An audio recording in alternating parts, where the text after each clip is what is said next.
இச்சபுட் சினிமாவில் இந்த விடியமான விஷயம் வந்து பார்க்கப்பட முடியும் பார்த்தீங்கன்னா, குக் வித் கோமாளி சீசன் 5ல் இன்னைக்கு சாட்டர்டே எபிசோடில் வந்து ஒரு முக்கியமான ஒரு தருணம் நடந்தது.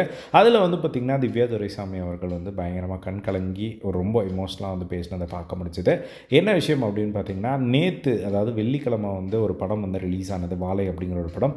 அந்த ஒரு படத்துக்கு பயங்கரமான ஒரு வரவேற்பு. ஸோ செம்மையான ஒரு ரிவ்யூஸ் ஆடியன்ஸ் சைடும் சரி, கிரிட்டிக்காகவும் சரி நிறைய பாராட்டிட்டு இருக்காங்க அந்த ஒரு படத்தை. ஸோ அந்த படத்தை டைரக்ட் பண்ண மாரி செல்வராஜ் வந்து பார்த்திங்கன்னா, இன்றைக்கி அந்த ஷோக்கு வந்து ஒரு சீஃப் கெஸ்ட்டாக வந்து வந்திருந்தார்.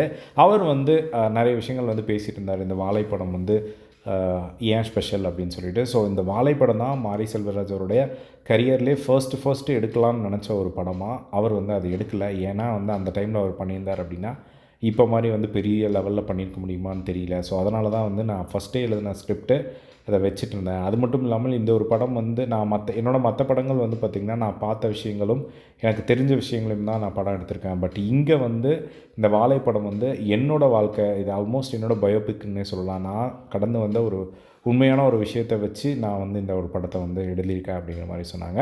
அதுக்கப்புறமா வந்து இந்த படத்தில் வந்து திவ்யா துரைசாமியும் வந்து நடிச்சிருக்காங்க. ஸோ திவ்யா துரைசாமி பற்றி அவங்க சொல்லும்போது என்ன சொன்னாங்க அப்படின்னா, என் படத்தில் நடிக்கிறது ரொம்ப கஷ்டம். ஏன்னா வந்து ரொம்ப ஹார்ட் ஒர்க் பண்ணணும். நிறைய பேர் என் படத்தில் வந்து சொல்லாமல்லாம் வந்து போயிருக்காங்க. அந்த மாதிரிலாம் வந்து நான் பார்த்துருக்கேன். பட் இவங்க திவ்யா துரைசாமி வந்து சென்னையிலேருந்து வந்து அவங்க வந்து எனக்காக படம் வந்து நான் என்ன வேணால் ஹார்ட் ஒர்க் பண்ணுறேன் சார் அப்படின்னு சொல்லி இந்த படத்தை வந்து அவங்க பண்ணி கொடுத்தாங்க அப்படிங்கிற மாதிரி வந்து அவங்க சொல்லியிருந்தாங்க. அதுக்கப்புறமா வந்து திவ்யா துரைசாமி வந்து பேசினாங்க. இந்த மாதிரி அவங்க பேசும்போது கண் கலங்கிட்டாங்க.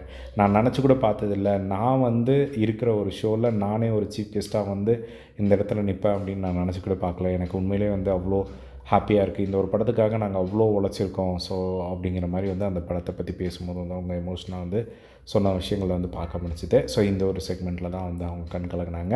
அதுக்கப்புறமா வந்து மாரி செல்வராஜ் அவர்களுக்கு வந்து இன்றைக்கி எல்லாருமே வந்து கோமாளிகள் வந்து நம்ம வடிவேல் சாரோட கெட்டப்பில் இருக்கார் பார்த்திங்களா எல்லோரும். ஸோ அந்த வகையில் வந்து எல்லாருமே வந்து ஒவ்வொருத்தரும் வந்து அவர் முன்னாடி பெர்ஃபார்மன்ஸ் பண்ணி காட்டிகிட்டு இருந்தாங்க. ஸோ ராமரை பயங்கரமாக வந்து அவர் செமையாக வந்து அவர் ராமரை பார்த்தாலே சிரிப்பு வந்துடும் அப்படின்னு சொல்லிட்டு செமையாக அவரை அப்ரிஷியேட் பண்ணதை வந்து பார்க்க முடிஞ்சுது.